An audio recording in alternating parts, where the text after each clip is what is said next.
Ohayo gozaimasu. Ngayong araw ay nagluto ako ng sarili kong bersyon ng Pares Overload. Simula nga guys nung nagtrending yung Diwata Pares Overload, halos araw-araw ko nga lagi nakikita sa social media na grabe yung pila para lang makakain nito. Siguro nga guys, 60% ng OFW sa buong mundo natatakam rin makakain nito. Yung ibang follower nga, china-challenge kami mga vlogger dito sa Japan na pumunta rin daw kami dun sa Diwata Pares Overload kasi halos daw lahat ng vlogger ay nandun na. Kaso nga lang guys, sobrang layo ng Pasay dito sa Japan. Pero kung ikaw pupuntahan ko, kahit sobrang layo pa yan, pupuntahan kita. You know, ako lang ba dito, yung hanggang ngayon, tamang naiingit lang sa mga nakakakain ng pares. Tapos, dito pa sa Japan, wala pang nagtitinda ng pares na malapit lang dito sa bahay. At dahil nga guys, may mga napanood ako sa social media kung paano nila niluto yung pares. Kaya sabi ko sa sarili ko, nasusubukan ko din kapag wala akong pasok sa trabaho. Ang problema nga lang, kung may mga ingredients na makikita ko dito sa Japan na gagamitin sa pagluto ng pares. At ang isa pa, hindi ko alam kung ano ang tamang lasa ng pares. Sa buong buhay ko kasi, isang beses pa lang ako nakakain nito nung 2018 pa. Tapos hindi na nga guys nasundan kaya limot ko na yung lasa. Ito nga pala guys yung mga nakuha kong ingredients na gagamitin. Kumuha ako nitong karne ng baka at gagamit rin ako nitong cornstarch. Kapag andito ka sa Japan,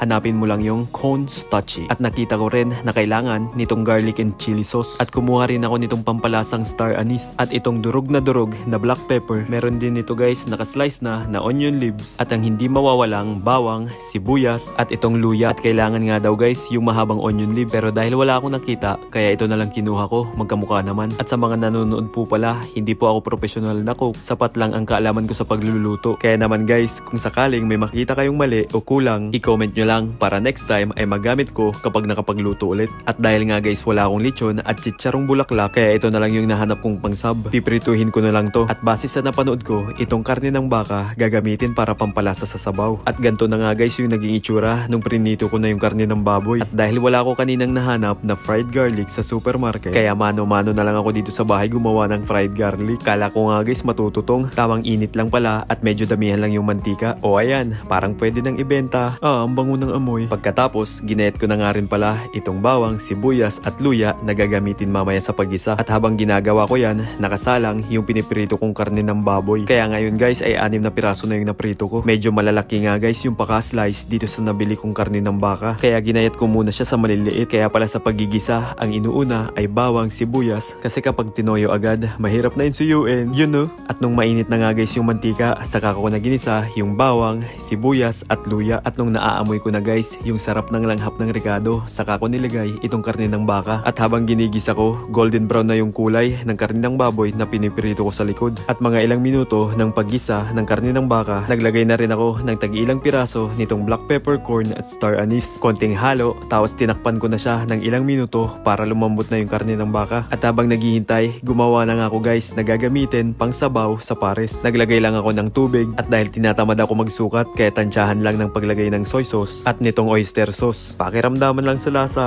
at ang magpapalapot sa sabaw, itong cornstarch. 3 kutsara nga pala guys yung nilagay ko dito. I-adjust mo na lang kung gaano kalapot yung gusto mo sa sabaw. Nilagyan ko na rin nitong durog na black pepper. Tapos hinalo-halo ko na lang hanggang matunaw yung cornstarch. Huwag mo nga palang tunawin sa mainit na tubig yung cornstarch dahil mamumuo yan. At nung malambot na nga guys yung karne ng baka, saka ko na inilagay itong ginawa ko kaninang pangsabaw. Bilang first timer sa paggawa nito, parang maganda yung kalalabasan na. Yun no? Pagkatapos ay nilagay ko na rin tong kulay green na dahon para kumalat na rin yung lasa niya. Mekos-mekos ulit, tapos nilagyan ko na rin siya ng beef cubes. At pagkatapos ng mahigit 10 minutong pagpapakulo, tara, ayan na siya. Malapot na yung sabaw. Ang sarap din ng amoy. Binawasan ko na nga rin pala yung apoy at minekos-mekos ulit para hindi matutong.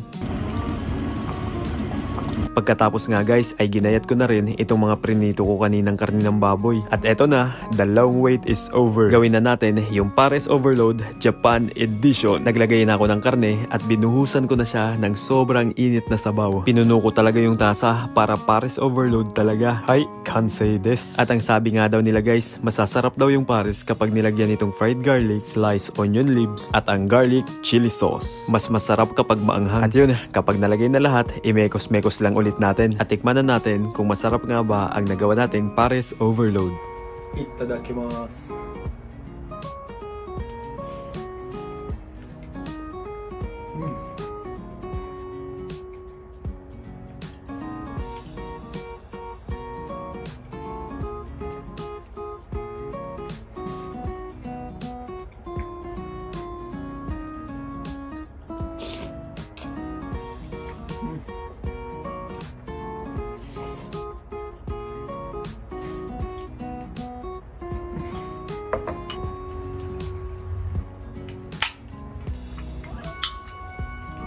Kampay.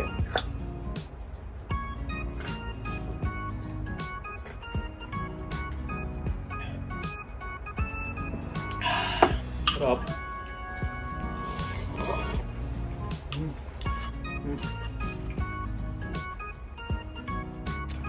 Sarap. Sarap, Brad.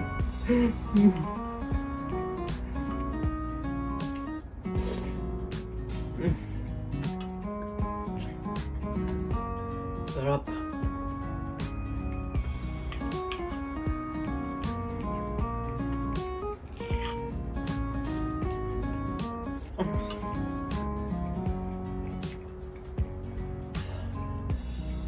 Perfecto.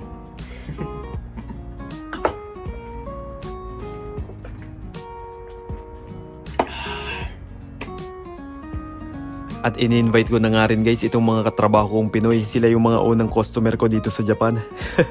Sabihin mo pre, masarap ha. Akala ko ba honest review? Bakit parang ano scripted? Mas masarap pag mas maanghang. Ito na rin sa Pinas. Uwi nga ako. Sarap. Good. Good. Sarap. Sarap.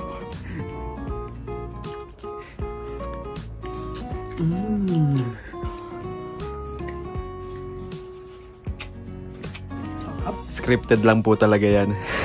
Yun lang, hanggang dito na lang. Huwag ka ulit mawawala bukas. Maraming salamat ulit sa iyong ilang minuto.